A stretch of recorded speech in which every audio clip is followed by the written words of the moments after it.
No bells rang that morning. No smoke rose from the chimneys. Doors stood open, moving gently in the wind as if someone had just stepped outside and never returned. The animals were gone. The voices were gone. Even the footprints stopped at the edge of the trees. By the time travelers reached the hamlet, it already felt older than memory itself. In the early 1600s, deep inside the forests of central Germany, a small farming hamlet existed far from the main trade roads. It was unnamed on most maps and known only to nearby villages. Fewer than 60 people lived there. Woodcutters, shepherds, and families who had never left the valley. Within a single season, every one of them disappeared. The hamlet lay in a narrow valley surrounded by dense spruce and beech forest. The land was uneven and damp. Mist clung to the ground most mornings. From a distance, the settlement was nearly invisible. Only thin threads of smoke rising from chimneys revealed that people lived there. The houses were simple timber frames with thatched roofs. Mud walls sealed the cracks. A single dirt path ran through the center, connecting a well, a small barn, and a wooden chapel no larger than a shed. The chapel had no bell. Only a wooden cross above the door. Life moved slowly. Families woke before dawn. Men cut timber or tended small plots of rye and cabbage. Women carried water and repaired clothing. Children gathered firewood or watched goats on the hillside. There were no markets nearby. No regular visitors. Everything they needed came from the forest or the soil. The 30 Years' War had begun to spread across the German lands. Armies marched elsewhere. Towns burned elsewhere. But this valley remained untouched. Too remote. Too poor. Nothing of value to take. That isolation protected them. It also trapped them. Records from a nearby parish mention the hamlet only twice. Once for a baptism. Once for a tax exemption due to insufficient harvest. Even officials rarely visited. The people were left to themselves. Forgotten by authority and largely forgotten by neighbors. Winter was always the hardest season. Snow blocked the path. Supplies ran low. Hunting became difficult. Wolves circled closer at night. Still, the villagers endured as they always had. They stored grain. Salted meat. Shared what little they had. The community depended on cooperation. No family could survive alone. In the spring of one particular year, something changed. Travelers later wrote that the forest felt quieter than usual. Fewer birds. Fewer deer. Hunters from a nearby village noticed empty traps and abandoned snares. It was as if animals had begun avoiding the valley. Then the smoke from the chimneys stopped appearing. At first, no one paid attention. A place so small could easily be overlooked. But days turned into weeks. And still, no one from the hamlet came to trade or visit. No children wandered the forest paths. No woodcutters were seen along the river. Silence settled over the valley. And silence, in a place once filled with routine sounds, was the first warning. The first person to investigate was a charcoal burner named Matthias. He worked the outer forest and often passed near the valley. He expected to hear axes striking wood or dogs barking. Instead, he heard nothing. No tools. No voices. No animals. Even the wind seemed muted between the trees. He followed the narrow path downward. His boots sank into soft mud. The trail looked unused. Grass had begun pushing through the tracks. The first house stood open. The door moved slowly on its hinges. Inside, a pot still rested near the hearth. Ash lay cold and untouched. A bowl of dried grain sat on the table. Nothing was stolen. Nothing broken. It looked as if the family had simply stepped outside. Matthias called out. No answer. He checked the next house. And the next. Same scene. Tools left behind. Beds unmade. Clothes folded. A cradle near one wall. Empty. At the barn, the gates were open. No goats. No chickens. No cattle. The animals were gone without signs of struggle. No blood. No tracks leading away. Just emptiness.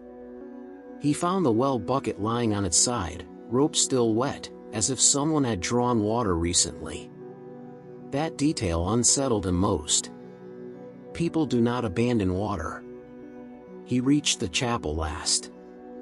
The door creaked loudly when he pushed it. Inside, candles had melted into hardened wax. The small wooden cross had fallen and lay on the floor. There were footprints in the dust near the altar. Many of them. Overlapping. Then nothing. No bodies. No graves. No burned houses. Just absence. Matthias returned to the nearest village and told what he had seen. A small group came back with him the next day. They searched the surrounding woods. They called out names.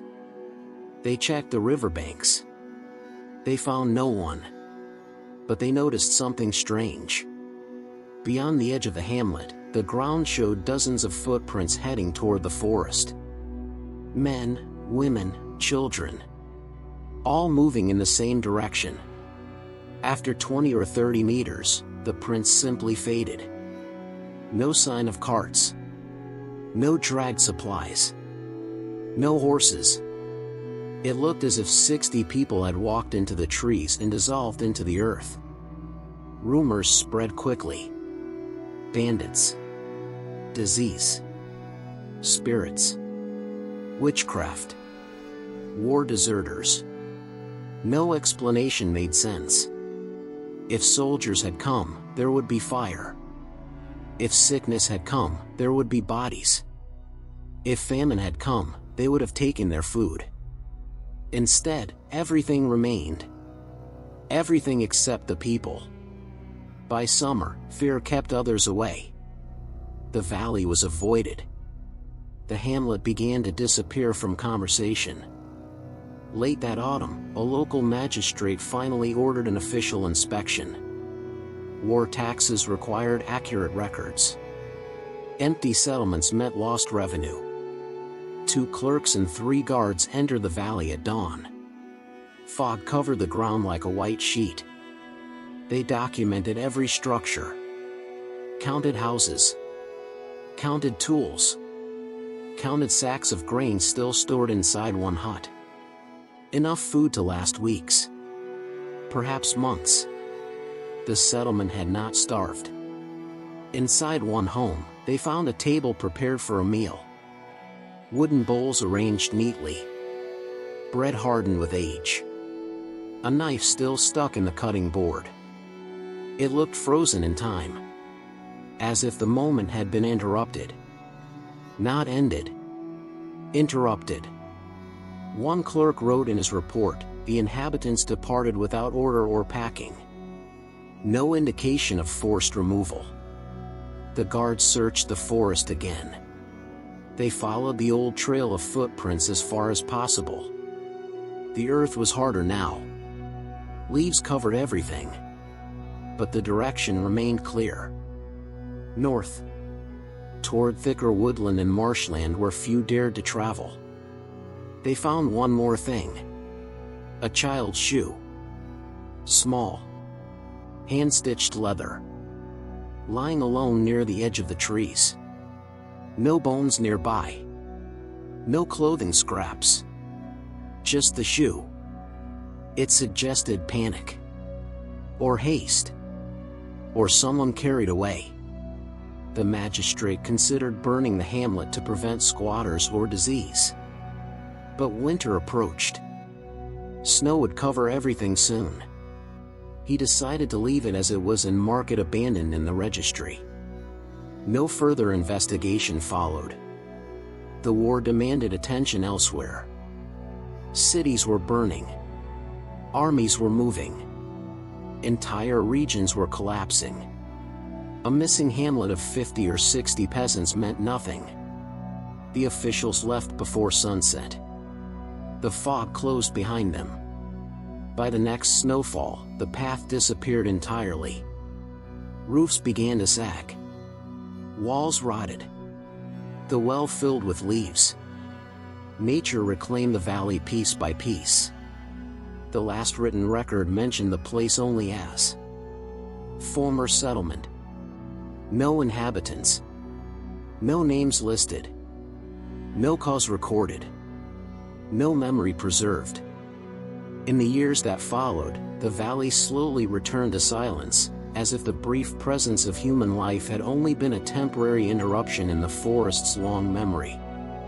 Without voices, without smoke, and without the daily movement of people along the path, the settlement began to dissolve into the landscape almost immediately.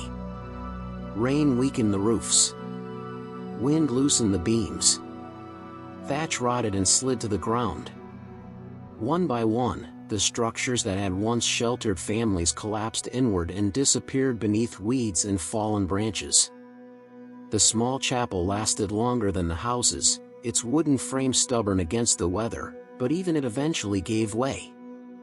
The cross above the doorway cracked and fell. The walls leaned. By the time the next generation passed through the region, only scattered boards and dark stains in the soil suggested that a building had ever stood there. The well filled with leaves and mud until its circular shape became indistinguishable from the forest floor. No one came to rebuild. No one claimed the land. Nearby villages stopped speaking about the place. Children who had once known the path grew old and died, and their memories went with them. Parish books made no further mention of baptisms or burials. Tax records simply removed the name. On later maps, the valley appeared blank, marked only by trees and contour lines, as though nothing human had ever occupied it. Travelers occasionally crossed the area, but they saw only woodland. They had no reason to suspect that dozens of lives had once unfolded there, that meals had been cooked, tools repaired, prayers whispered, and children raised between those trees. Without ruins or graves to testify to their existence, the people of the hamlet left behind almost no trace at all. Whatever had drawn them into the forest that season was never discovered. There were no bones, no belongings scattered along the trails, no written explanation. The disappearance created no legend strong enough to survive the passing years. It simply faded from attention, replaced by larger wars, larger cities, and louder histories. In time, the valley became just another quiet stretch of land on the edge of Germany's forests. The hamlet was not remembered as destroyed or conquered. It was remembered in a more complete way. It was not remembered at all.